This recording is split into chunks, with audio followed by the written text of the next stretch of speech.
Hi everyone, UPP constable की इस series में आज हम ज्योग्राफी से संबंधित प्रश्नों को देखेंगे और इस सेक्शन में हम सोलर सिस्टम यानी सौर मंडल से संबंधित महत्वपूर्ण प्रश्नों को देखेंगे। तो आइए वीडियो शुरू करते हैं। देखिए, पहला question, which planet is known as the red planet? लाल ग्रह किसे कहते हैं? तो इसका करेक्ट ऑप्शन है मार्स, यानी मंगल ग्रह को हम लाल ग्रह कहते हैं। क्यों? क्योंकि इसके सतह पर आयरन ऑक्साइड पाया जाता है, आयरन ऑक्साइड, और आयरन ऑक्साइड के कारण यह लाल रंग का दिखाई देता है, इसीलिए हम इसे रेड प्लैनेट कहते हैं। चलिए अगला क्वेश्चन देखते हैं। Largest planet in our solar system, सौर मंडल का सबसे बड़ा ग्रह। तो ये आप सभी जानते हैं कि बृहस्पति जो है, जुपिटर, ये हमारे सोलर सिस्टम का सबसे बड़ा ग्रह है, क्योंकि इसका जो व्यास होता है वो पृथ्वी के व्यास का 11 गुना बड़ा होता है। तो हमारा ऑप्शन बी जुपिटर करेक्ट है। Next question, which celestial body is often refer to as Earth's natural satellite? पृथ्वी का प्राकृतिक उपग्रह। ये आप सभी जानते हैं कि चंद्रमा को पृथ्वी का प्राकृतिक ग्रह कहते हैं। चलिए अगला क्वेश्चन देखते हैं। Hottest planet in our solar system, सौर मंडल का सबसे गर्म ग्रह। तो इसका करेक्ट ऑप्शन है वीनस। वीनस हमारे सौर मंडल का सबसे गर्म ग्रह है। इसके चारों तरफ थिक लेयर ऑफ एटमॉस्फेयर होता है जो इसको काफ़ी गर्म रखता है। नेक्स्ट क्वेश्चन देखते हैं।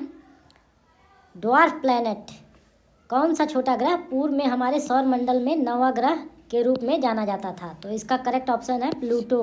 प्लूटो यानी यम ग्रह को हम 2006 तक इसको अपने सौर मंडल का नवा ग्रह के रूप में जानते थे, लेकिन अब यह ड्वार्फ प्लैनेट्स की श्रेणी में चला गया है।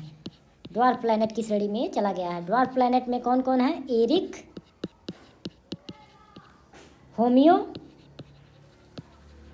और मेके मेके, ये तीनों हमारे ड्वार्फ प्लैनेट की श्रेणी में आते हैं।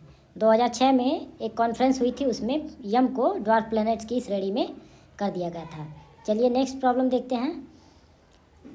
Planet known for stunning ring system, मतलब किस ग्रह के चारों तरफ रिंग छल्ले होते हैं? तो इसका करेक्ट ऑप्शन है सैटर्न।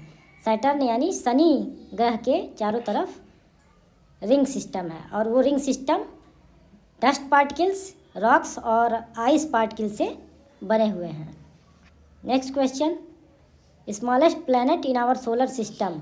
तो इसका करेक्ट ऑप्शन है मरकरी, यानी बुध ग्रह हमारे पृथ्वी का, हमारे सौर मंडल का सबसे छोटा ग्रह है। नेक्स्ट क्वेश्चन, कौन सा अंतरिक्ष यान हमारे सौर मंडल के बाह्य ग्रहों तक सबसे पहले पहुंचा था? तो इसका करेक्ट ऑप्शन है वोएगर। वोएगर एक अभियान था जो बृहस्पति और शनि के बारे में इंफॉर्मेशन के लिए सबसे पहले गया था। तो इस अंतरिक्ष यान का नाम था वोएगर।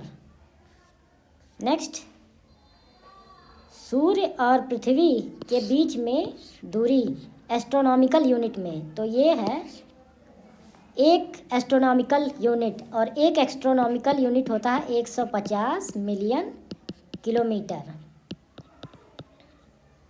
तो सूर्य और पृथ्वी के बीच की दूरी एक एस्ट्रोनॉमिकल यूनिट है, यानी ऑप्शन ए करेक्ट है। नेक्स्ट क्वेश्चन, सूर्य ग्रहण का कारण। तो सूर्य ग्रहण का कारण है कि सूर्य और पृथ्वी के बीच में जब चंद्रमा आ जाता है तो हमें सूर्य ग्रहण दिखाई देता है। तो हमारा चंद्रमा सूर्य और पृथ्वी के बीच आता है तो सूर्य ग्रहण लगता है। नेक्स्ट क्वेश्चन, किस ग्रह को मॉर्निंग स्टार या इवनिंग स्टार कहते हैं? तो इसका करेक्ट ऑप्शन है शुक्र ग्रह, वीनस।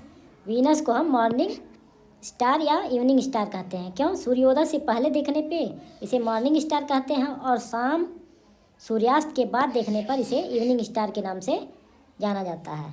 नेक्स्ट प्रॉब्लम, हमारे सौर मंडल का सबसे बड़ा चंद्रमा। तो इसका करेक्ट ऑप्शन है गैनमेडे। ये हमारे सौर मंडल का सबसे बड़ा चंद्रमा है, बृहस्पति ग्रह का परिक्रमा करता है।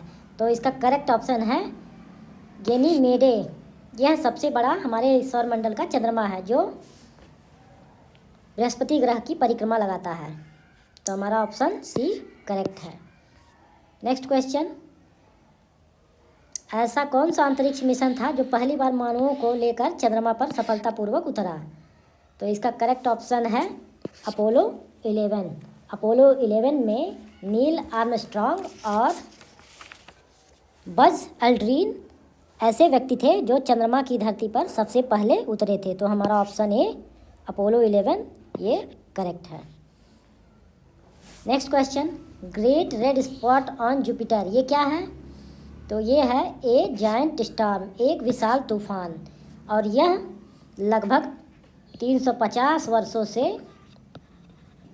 बृहस्पति ग्रह पर यह तूफान चल रहा है। तो हमारा ऑप्शन बी करेक्ट है। नेक्स्ट क्वेश्चन, कौन सा ग्रह इस प्रकार घूमता है कि यह ऐसा प्रतीत होता है कि यह सूर्य के ओर रोलिंग कर रहा है? तो इसका करेक्ट ऑप्शन है यूरेनस। यूरेनस ऐसा ग्रह है जो कि अपने अक्ष पर, अपने एक्सिस पर 98 डिग्री रोटेट करता है, अपने एक्सिस से 98 डिग्री। तो यह लट्टू की भांति घूमता हुआ नजर आता है। तो ऐसा प्रतीत होता है कि यह सूर्य के चारों ओर लुढ़क रहा है, लुढ़कते हुए गति कर रहा है। तो इन्हीं सब क्वेश्चंस के साथ यह वीडियो समाप्त होती है। Thank you friends for watching.